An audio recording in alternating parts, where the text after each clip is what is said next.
The ability to control the movement of your pelvis through the golf swing is crucial to lowering the risk of lower back pain and being able to increase the power that you put out through your swing as well.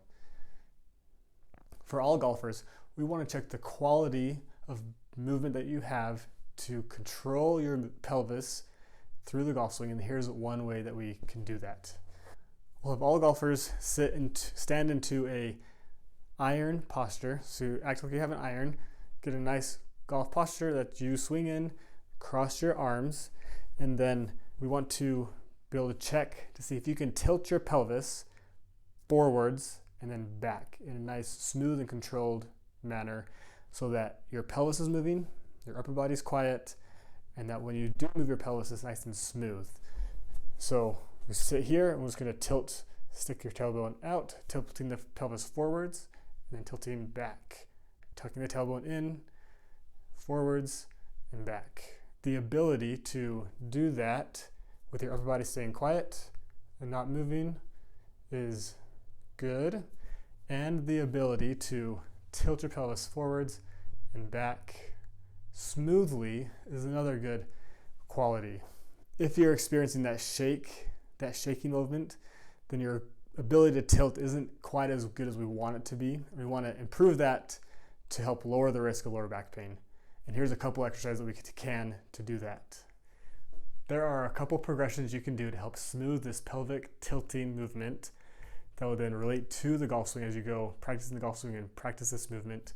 You can do these at home. All you need is something waist height, tall foam roller, or a back of a chair, or a yoga ball, something exercise ball like that. But what I want you to start with, the first progression is to kneel on the floor, both knees, something out in front of you. You're going to put your hands on top just to stabilize yourself. You're going to go through that pelvic tilting movement.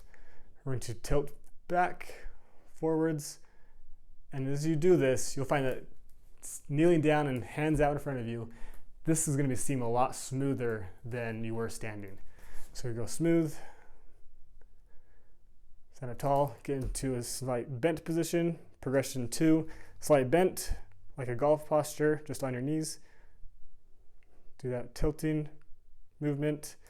Progression 3 would be hands off this and then tilting. You may find that it's a little bit shaky, not as bad as standing, but I progress to here, and I go back. Feel the smoothness, come back. And if you're really shaking kneeling, I would stay in the kneeling position. I just go back and forth. I do this for a minute. Hands here, feel that movement smooth, come back, feel this smooth movement, go back and forth. After kneeling, if you feel comfortable kneeling, I do the same thing standing.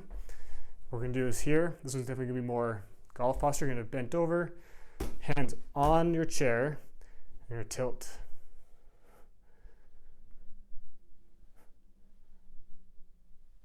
And then hands off.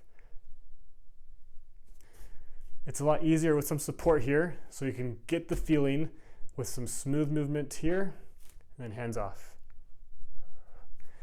How you can do it with a yoga ball, instead of this, would be you're just holding it, and you're going to squeeze, and then do tilt. No ball. And then squeeze. And I do that progression from kneeling, pushing hands on something, hands off, standing, hands on, hands off. Do those progressions, and I wouldn't do 10 of one with hands on and 10 with no hands, hands off. I would do more of 1, hands on, hands off. I go back and forth, do rotations of 3 different exercises, do random ones, just go through a cycle, just get different movement patterns and go through that. And then do it daily, find some progress.